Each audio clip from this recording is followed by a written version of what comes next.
Jeremy, it's great to have you back on the road to autonomy. Since you've last been on, personally, you got a very big promotion, sir. And the company, I'll use the Grateful Dead term, has kept on trucking. And then lo and behold, you announced a partnership with Waymo for Nashville. And the key there that you know I'm a big fan of, Flexdrive's going to be a part of it. How did the Waymo partnership come about for Nashville? And I'm very happy to see you got Flexdrive with you there. Yeah, it's great to be back on your show. We've been listening and watching since the last time we chatted, and yeah, there's a lot to be excited about in the autonomy world overall, in the industry, and certainly at Lyft. And happy to talk about all of that with you. So how did the Waymo partnership come about in Nashville? To me, it was a strategic one because it's going to be a dynamic partnership in the marketplace. Yeah, I'm incredibly thrilled about the partnership. I think last time, we maybe talked about it a little bit, and just how honored I would be to be able to partner with them, and just how impressed we've been with their technology and their growth. And I think the when you ask how did it come about, I think it came about a lot of the ways in which we think about partnerships is, how do we go to partners that we respect, that we want to work with, that we want to partner with, that we want to grow with, and say how do we come up with a win-win solution? How do we show you what we can provide? And you mentioned it a little bit on the Flex Drive side. We are going out and talking to people about how we can monetize and utilize folks' assets. We've got a great team. It goes all. You've touched on that all the way to the real estate team, to the operations team, to the back end team that supports all of that. Just phenomenal leaders with operational excellence. We believe we can provide that. So we just started talking to them about what we think we can offer on that front, and I think we came up with a solution that's it's revolutionary in some ways, and hopefully will be innovative in the marketplace. But really, I think also just a win-win for ultimately for customers, which is what matters most, but hopefully for both companies. I think it's neat from a consumer perspective. If you have a consumer that likes to use the Lyft app, they can use the Lyft app in Nashville. If they like to use the Waymo app, they can use the Waymo app.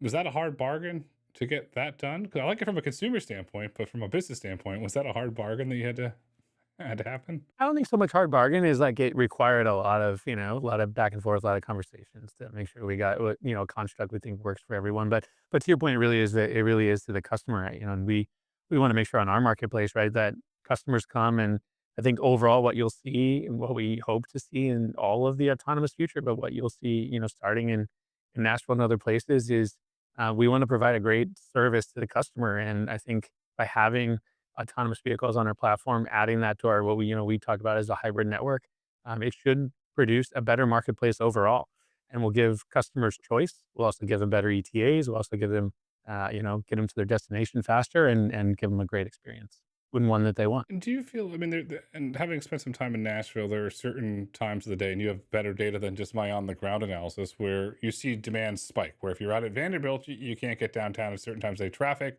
but also demand. Do you see the Waymo vehicles in your network acting to offset that demand? So I'm not sitting there, oh, 15 minutes, come on, where I can get a ride faster from where I have to go. Yeah, I mean, you talk about that market. What a great market. It's just a dynamic city. I don't know if people have been there. There's so much going on, a lot of tourism, a lot of, events. So you get like most cities, and especially there, you get, peaks and valleys, right, of the marketplace when people are moving. So I do think, in general, as we think about this hybrid marketplace for us, where we have human driven vehicles and we have AVs, it really can help you balance it out, and create exactly what you said. How many times for the customer, ultimately at the end of the day for the rider, can we make that ETA lower? Can we make it closer to them so that the pickup is faster? This hopefully will really be able to provide that kind of balance in the marketplace. When you turn the service on in Nashville, will we get the a Robotaxi tier, or will be integrated into the standard Lyft tiers that are currently available in the app? Standard tiers. Okay, so that ties into your hybrid. So let's shift to the real estate here for a moment. Obviously, Nashville has a lot of traffic these days, and if you look at public data, it is only getting more and more traffic. How do you in the Flex Drive team decide where to put the depot, or maybe perhaps there's depots based on traffic patterns, land costs, permitting? How did you determine where to put the depot? Yeah, I mean, this is so much, you talk about this a lot. It's kind of the behind the scene, unsexy side of so much of this is, ultimately how do you utilize the vehicle? How do you make sure you get the the vehicle to the customer, and it takes a lot on the back end, and I talk about this team a lot 'cause I think they're kind of an unsung hero team at Lyft. We've got a great real estate team. Many of them, coming from places like Tesla and some of the supercharging work and just great background, incredibly good. And obviously, our partners team is very good at this. So gotta find the right place. And you talk about this a lot. You gotta make sure as we're thinking about any autonomous depot in the world that we have the power to be able to charge. This is all EVs.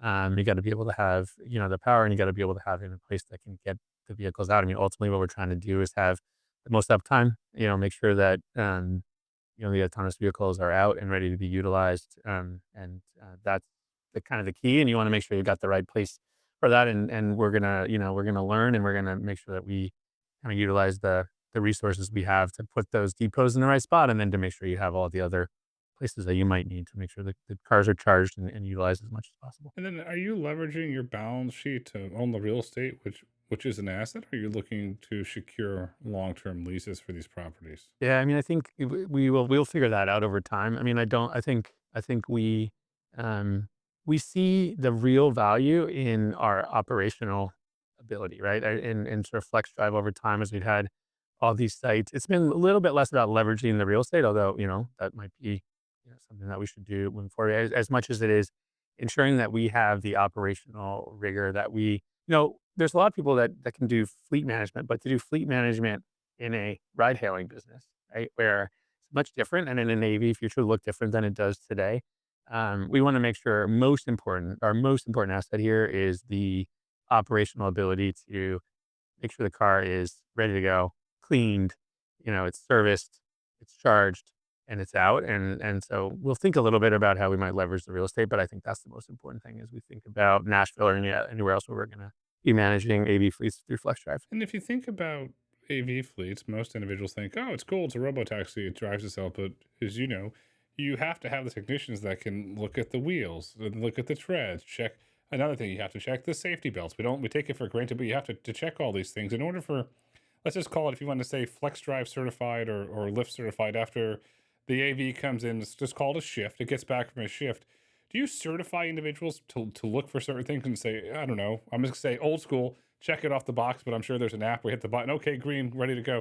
Do you certify individuals for all those things to look for? Oh yeah, I mean the rigor that we put into this, day in and day out, and I think it's based on the fact that today we have 15,000 cars, through FlexDrive on the road in North America alone, and we do this every day, right? We've been doing it every day for years.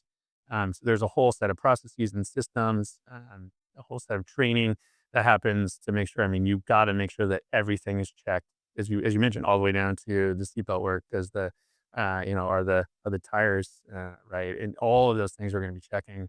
So there'll be a very, very rigorous, training and certification process for that. We take it incredibly serious, the operational excellence we need to do that.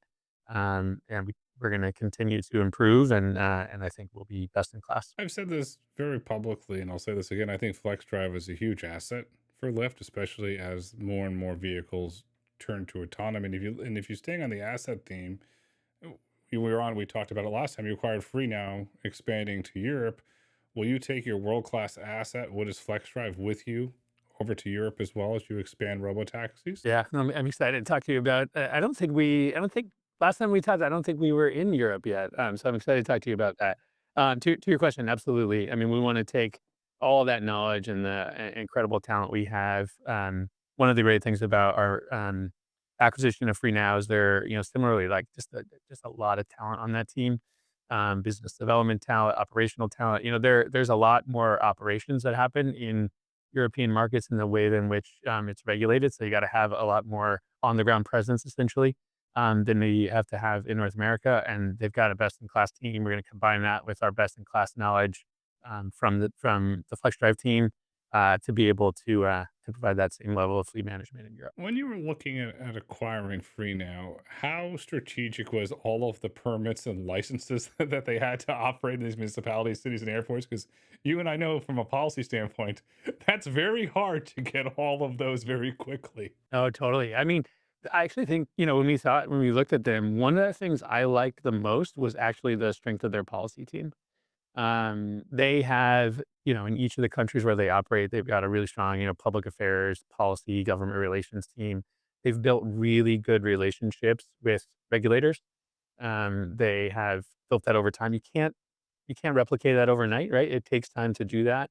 To be able to work with them, they're trusted, they're respected, and it's not even just the regulators and some of the political folks.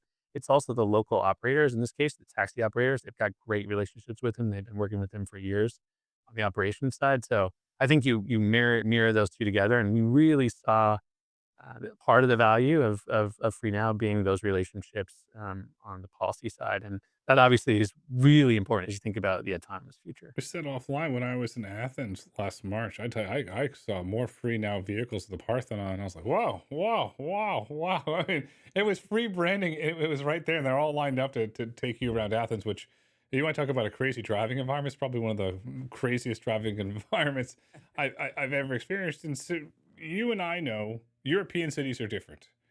Countries are different. Municipalities are different.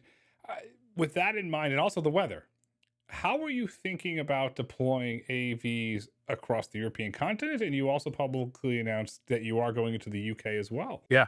So Greece is great to chat about. Just as if you haven't been there, what a great country, and obviously you enjoyed your time there. We're really strong in Greece. They got a great presence there. But as you pointed out, every country, people look at Europe and they think there's, oh, Europe, there's going to be one set of laws. There's the EU, and then you got to work on. You cannot. Every country has their own set of regulations, and there's not a sort of EU wide, framework for AVs. So we're going to look at each country. We're going to use build on those relationships, make sure we comply obviously with the laws, and sort of look at where we think we have, good partners where we can start, either, going full force or piloting. And so, yeah, you mentioned the UK. The London has been, pretty open, and there's a lot of movement in sort of AV adoption and innovation there. So we're excited about that. We announced our partnership with Baidu in the UK, and specifically in London, and excited about launching there. I think it'll be one of the first cities that has multiple providers with multiple marketplaces on the road, and I think there's a lot to learn. London was there a few months ago, met with officials and met with investors when I was over there, and meeting with government officials. It was the interesting common denominator, Kim, I want to get your opinion on. Will this help tourism? Will this help tourism? And that just kept coming over. What is the economic impact of tourism, of moving individuals from Trafalgar Square to here to there? Have you thought about it from an economic standpoint, from a tourism impact as you're expanding into these countries? Yeah, I mean, we certainly think about how can we make the city better. I mean, we want to make it better, and we want to help the business grow and make the city better. And can we do that together? Obviously, that's incredibly important. I think so. I think there's the novel effect of tourism that you get in like a San Francisco today, or even Austin, right, where you can go and you can ride in an autonomous car, and it's, if you're coming from where I'm from in St. Louis or whatever, you're like, oh my gosh, this is. So you do get a tourist kind of impact there. I think that dissipates over time, right? As AVs are going to be in more places, it will be less like I'm going to travel to this place because of AVs. But when they're there, I think it obviously can help. We've been talking to a lot of cities about how do we make sure that the adoption of AV, the innovation of AVs in the city creates, an overall better transportation network. And people can rely less on cars. We can sort of have, more of a hybrid marketplace that hopefully will help. And we're really, we want to go, and we've done this already with London. We're doing it in Hamburg and Germany and other places where we want to go and do this together with cities in a public private way. How can we make the city better? How can we make traffic better? How can this improve the lives of residents, and how can it improve, tourism? It'll improve tourism if people have a great experience getting around cities. They have a better time in that city, right? Oh, absolutely. If you look at one of the greatest things about London, you can take the tube from Heathrow. It's very easy to Paddington on that express thing. It's 10-15 minutes. It's so much it's so much easier than taking a car. It's policy. So well, you mentioned the free now, the strength of the policy team, but as you expand throughout Europe, is that I don't use the term, the busiest group that's getting the most time at looking at this? Is that kind of who's laying all the groundwork before you come in with the partnerships? Yeah, I mean, in some ways, right, you think about how do you get to autonomous adoption and growth of autonomy, it is gonna be a lot about the tech, obviously, right? If the tech's not there, it doesn't matter, but it's gonna be equally about the regulation and the regulatory environment and whether or not it's open for, AVs. So I think it's as critical as any part of the business when we think about, growth, and it's as critical for any part of the industry, that you work really hand in hand with cities and with, federal agencies and whatnot to open up the ability to start moving on that front. So it's gonna be hugely important. I think you're not gonna get anywhere if you have the tech. You got to have the regulatory framework as well. Both of those things are going to matter, but I think the policy matters, tremendously in the next couple of years specifically. And that's, I mean, that's what in the role that you're in now, because you have a background in policy. I have a background in policy. So you and I have a wonky conversation about all these things. And I'm not to go too wonky with you, but I'm curious. If you look at the regulations in Germany, especially Hamburg, the way that you have to roll out AVs with the bus stops in certain times, is it fair to assume that you and your policy team are looking at working with the government of ways to, I'll use the term modify or make it less restrictive to deploy AVs? Yeah, so it's great. We in Hamburg and Germany in general. We just announced today an MOU with the city, it's our city state in Hamburg to be able to start operating, autonomous vehicles in certain ODDs and states. It's a big deal, right? It's the first time sort of this public-private partnership, really in the taxi sector in the city state of Hamburg. Taxis, there isn't like rideshare like you have in the US. It's taxi on an app like we have with Freenow in Hamburg. And so making it, AVs a part of that ecosystem and really thinking about how could it also help with transit, first, last mile stuff, and really thinking about it overall. How do you, to your point earlier, like how do you get people around the city? How do you make it attractive for tourism? How do you make it attractive for business in general? We want to make sure we're working with those regulators to create regulation that is safe, obviously. Very important that, we wanna be strong on that. We want the industry to be incredibly focused on that because, if anybody tries to cut corners on that front, right, it hurts the overall industry. So we wanna make sure that's part of it. But I think we can work with regulators to sort of open up, regulation that will increase, kind of AV innovation in certain cities and then prove it and then hopefully expand it fast. You're seeing at the EU level, I would say more openness based on public speeches that have been given towards AI and autonomy. Just I think, and I think Europe is going to be a tremendous growth market for the whole autonomy economy, and you're going to see robotaxis throughout multiple countries in the EU, and you're probably going to have multiple ones on your app. Is that something that I should look for, or the audience should look for in the future? Okay, you got Baidu today, but tomorrow it could be X, Y, and Z companies. Is it fair to assume that you look to add more partners as you expand in Europe? Yeah, for sure, for sure. I mean, we've said, we want to be the marketplace where anybody can bring their tested and incredible AV technology to market. We want to be the platform for that. We also want to be the fleet management partner where that makes sense for folks. We'll even work with folks where we're not fleet management partner, obviously, but so we're looking to partner with folks that are great partners that look at it, and the way I was talking about earlier with Nashville, where we can find a win-win-win for the partners and for customers. We want to find people that are innovating on the technology, that are creating incredible experiences for the customer, and so hopefully you'll see as the technology grows, as more and more companies are proven that they can get into the commercial AV game. We want to be working with them. Could we ever, this is hypothetical, by the way, could we ever see a scenario in the future where Flexdrive is running the fleet management services, but the vehicles aren't necessarily running on the Lyft network? Essentially, I like that. So you're keeping your options open, and part of keeping your options open, you have to do due diligence.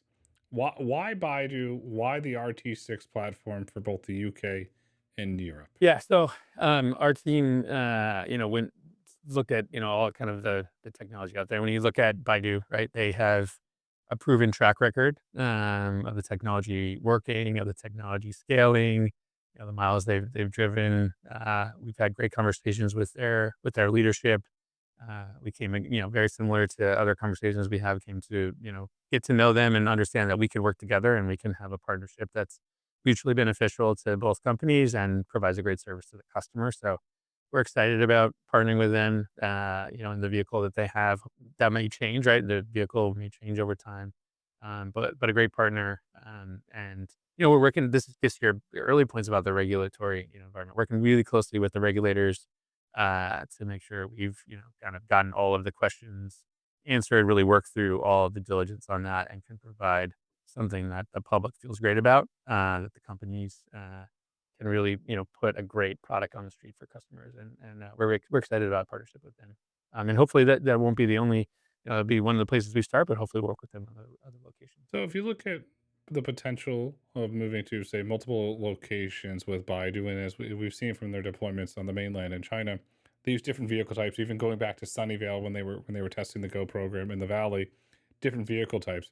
Could you ever envision a scenario where Baidu, your partner, let's say operating in Hamburg or operating in London or I don't know Rome, for example, where you could have a mixed fleet of different Baidu vehicles operating on your platform? Oh yeah, definitely. I mean, I think about, AVs today where often it's, kind of one model, one platform, that's out there. I assume that over time, and you'll see that you start to see this with some of the different, models you see on the Waymo platform, that there will be multiple versions. Some might be or luxury, right? Some might be, people mover, as they talk about in the luxury or like the livery space, right? Bigger vehicles that will move more folks. Some might be, built specifically for rideshare.